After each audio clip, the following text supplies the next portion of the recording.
Dalam nama Bapa dan Putra dan Roh Kudus. Amin. Ya Allah Bapa yang hidup, yang di hadapan-Mu semua makhluk, semua manusia hidup. Kami percaya Tuhan, Engkau hidup bersama kami, mendampingi kami, menguatkan kami, menumbuhkan harapan kepada kami untuk terus menjalankan kehidupan ini dengan penuh cinta kasih. Terima kasih Tuhan atas anugerah keabadian yang Kau berikan kepada kami. Terpujilah nama-Mu kini dan sepanjang segala masa. Amin. Para saudaraku yang terkasih dalam Kristus, pada bacaan pertama hari ini kita mendengar suatu keputusasaan dari Tobit dan Sarah. Tobit sudah 4 tahun lebih menderita matanya buta. Ya. Dan dia mengeluh sedih, nestapa. Dan dia merasa putus asa dan lebih baik dia mati saja.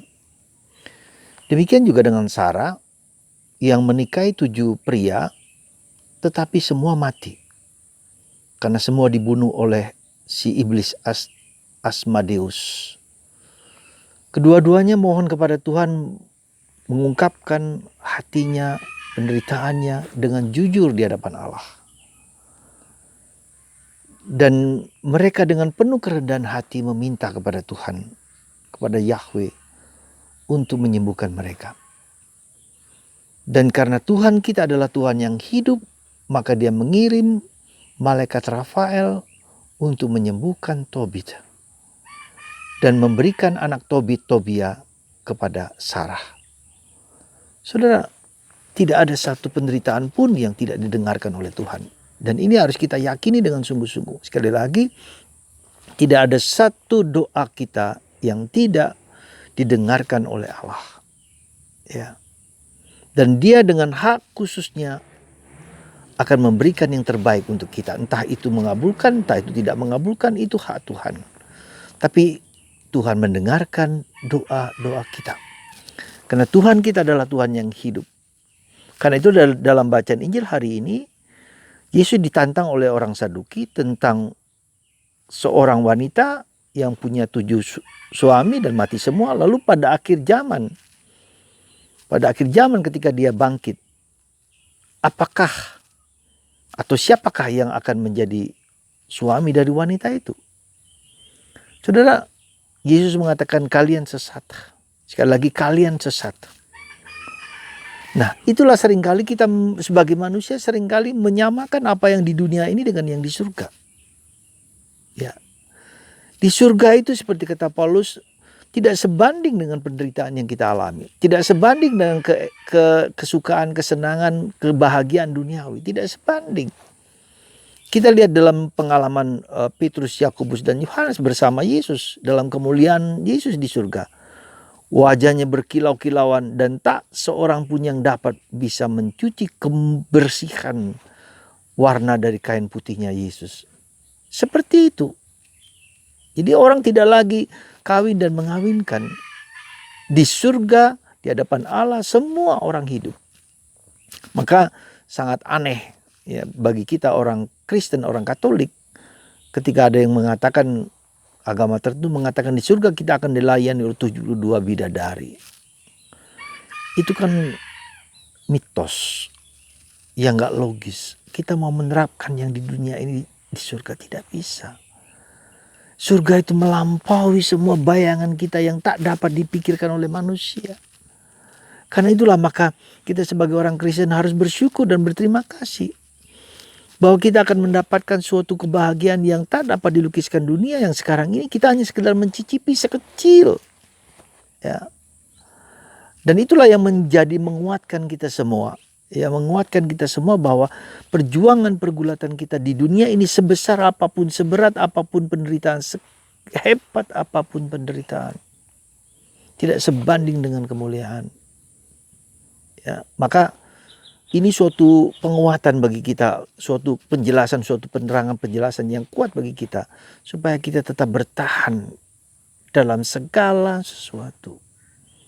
Paulus mengatakan kalau kita bertahan sampai akhir, kita akan mendapatkan hadiah yang jauh lebih besar daripada penderitaan yang kita alami di dunia ini. Saudara, seperti itulah iman kita. Seperti itulah yang Tuhan mau janjikan kepada kita.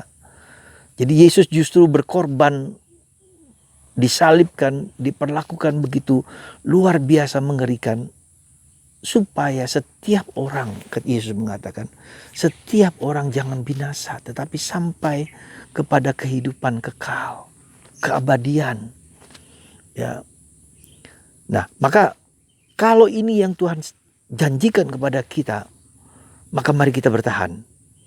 Mari kita kuatkan. Seandainya kita punya keinginan, kerinduan manusiawi kita, pasti saya yakin bahwa kita akan suka dibebaskan dari segala macam belenggu, dari segala macam dosa, segala macam penderitaan, apapun pasti kita semua ingin dibebaskan dari itu. Tapi pakailah jalan yang benar. Pakailah bersama Yesus. Tinggallah bersama Yesus. Dan kalau saya menderita, menderitalah untuk orang lain. Untuk dosa-dosaku juga, untuk dosa orang lain, dosa siapapun juga, dan itu dilakukan oleh Yesus. Ya, saudara, jadi ini justru sekali lagi menguatkan kita, mendorong kita untuk tetap bertahan, untuk tetap kuat di dalam segala sesuatu yang kita alami, segala sesuatu yang kita jalani hari ini, sekarang ini, saat ini juga.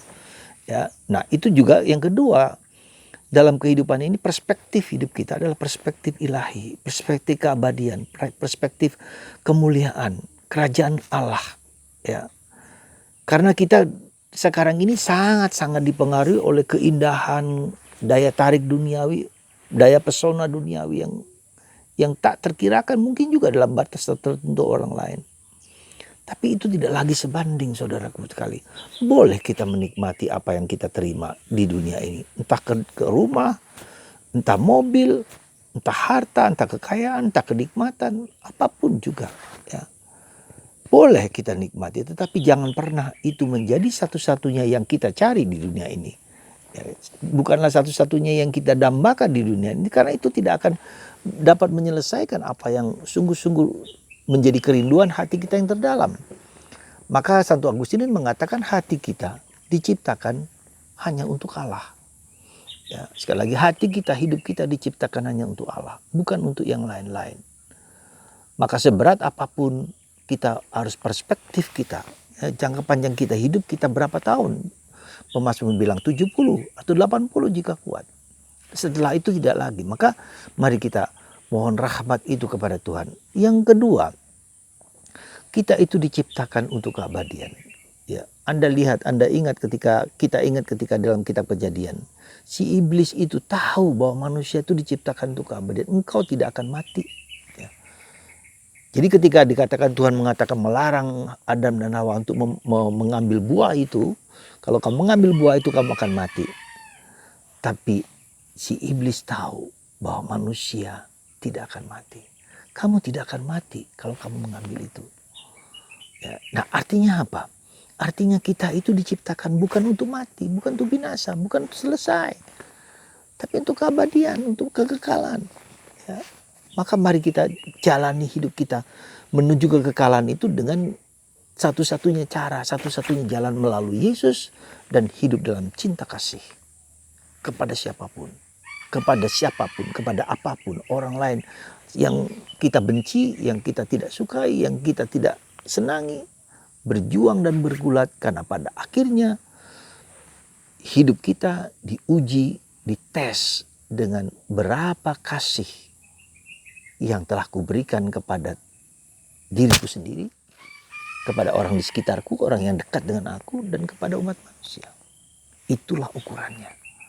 Ya, kasih yang akan menjadi ujian kita selama kita di dunia ini. Maka mari saudaraku terkasih, semoga Anda dan saya sekali lagi tahu dan sadar Tuhan telah memberikan sesuatu keabadian dalam diriku sekarang ini juga. Dan itu harus kita jalani terus menerus. Ya, dalam kesetiaan, ketekunan, dalam penderitaan sehebat apapun. Dan seandainya saya memiliki suatu kerinduan, kesenangan, kebahagiaan, itu wajar dan normal. Persembahkan kepada Tuhan. Seperti Sarah dan Tobit yang mempersembahkan penderitaannya kepada Tuhan, dan Tuhan mendengarkan dengan mengirim malaikat Rafael.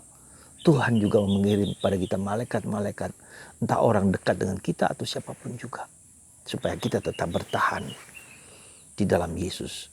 Di dalam Yesus ada keabadian, ada kekekalan, dan itu diberikan kepada orang yang berani percaya dan beriman kepada Yesus dalam situasi apapun. Tuhan memberkati Anda. Bagi Anda yang sakit, tetap bertahan dan kuat. Bagi Anda yang menderita, tetap kuat dalam situasi apapun. Tuhan memberkati Anda, meneguhkan Anda, dan kita semua untuk saling mendoakan berkat Tuhan atas hidup Anda semua. Dalam nama Bapa dan Putra dan Roh Kudus. Amin.